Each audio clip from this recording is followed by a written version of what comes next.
Exam வந்துருச்சு. அது கூடவே எக்ஸாம் ஸ்ட்ரெஸ்ஸும் வந்துருச்சு. எக்ஸாம் ஃபியரும் கூடவே சேர்ந்து தான். இந்த எக்ஸாம் ஃபியர், எக்ஸாம் ஸ்ட்ரெஸ்ஸை நம்ம எப்படி ஹேண்டில் பண்ணுறோமோ அதுக்கு ஏற்ற மாதிரி தான் உங்களுடைய மார்க்கும் இருக்க போகுது. அதில் டவுட் இல்லை. ஒரு சின்ன பையனுக்கு ஒரு மிகப்பெரிய அம்பு வித்தக்காரனா ஆகணும் அப்படின்னு ஆசை, ஆர்ச்சராக ஆகணும் அப்படின்னு ஆசை.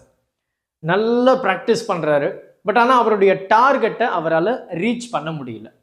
ரொம்ப ஃப்ரஸ்ட்ரேட் ஆகிட்டு மனம் உடைஞ்சு தன்னுடைய குரு கிட்ட போயிட்டு பேசுகிறார். குருவே, என்னால் ஒரு மிகப்பெரிய அம்பு விடுற வித்தக்காரனா என்னால் ஆக முடியுமான்னு தெரியல. ரொம்ப கஷ்டமாக இருக்குது, ரொம்ப ஸ்ட்ரெஸ்ஸாக நான் ஃபீல் பண்ணுறேன், என்னுடைய டார்கெட்டை என்னால் அச்சீவ் பண்ணவே முடியல அப்படின்னு சொல்கிறான்.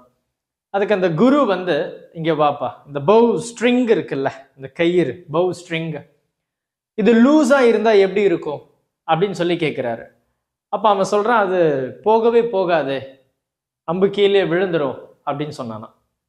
அப்போ இந்த ஸ்ட்ரிங், அந்த பவ் ஸ்ட்ரிங்கு நல்லா ரொம்ப டைட்டாக இருந்ததுன்னா எப்படி இருக்கும்? அப்போது பவ் ஸ்ட்ரிங்கை உடஞ்சிரும், பவ் உடஞ்சிரும் அப்படின்னு சொன்னானா. இப்படி தான் நம்ம எக்ஸாம் இடத்துல பண்ணிகிட்ருக்குறோம். நம்ம ஸ்ட்ரெஸ்ஸே இல்லாமல் ரொம்ப ஃப்ரீயாக இருக்கும்போது நம்மளால் நம்மளுடைய டார்கெட்டை அச்சீவ் பண்ண முடியாது. அது ரொம்ப ஸ்ட்ரெஸ்ஃபுல்லாக வச்சுக்கிட்டோம் அப்படின்னா நம்மளே உடஞ்சிருவோம். அதனால் அந்த ஸ்ட்ரெஸ்ஸை நீங்கள் எப்படி உங்களை மோட்டிவேட் பண்ணுற மாதிரி நடந்துக்கணும் அப்படின்றத டிசைட் பண்ணுங்க.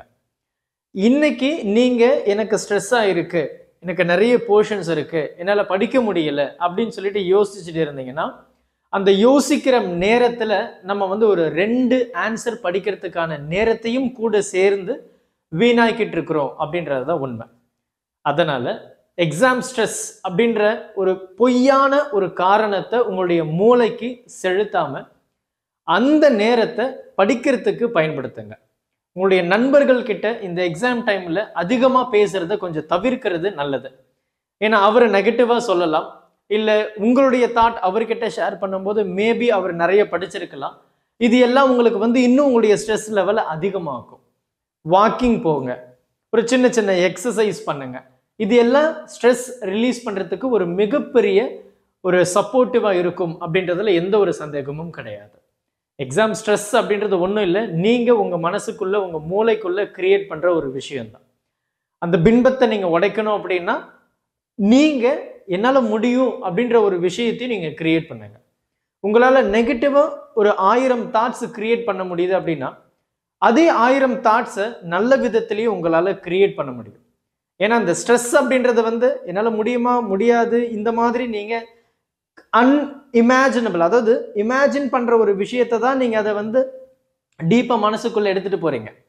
அப்போ கெட்ட விஷயத்தை உங்களால் இமேஜின் பண்ணும்போது ஏன் நல்ல விஷயத்தை உங்களால் பண்ண முடியாது?